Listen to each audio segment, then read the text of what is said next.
पेड़ की ऊंची डाली पर एक चिड़िया ने 3 अंडों वाला घोंसला बनाया। वो रोज उन्हें सेती और प्यार से देखती थी। एक दिन काली घटाएं छा गईं और तेज आंधी आने लगी। पेड़ डर से चरमराने लगा। तभी एक बड़ा सा कौवा उड़कर आया और अंडों की तरफ झपटा।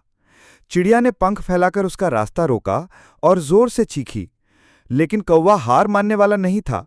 तभी बिजली की चमक से डरकर वो उड़ गया। कुछ दिनों बाद अंडों से 3 नन्ही चिड़िया निकली। चिड़िया ने उन्हें उड़ना सिखाया, लेकिन उसकी आंखों में अब एक चेतावनी थी कि दुनिया सिर्फ प्यारी नहीं बल्कि खतरनाक भी है।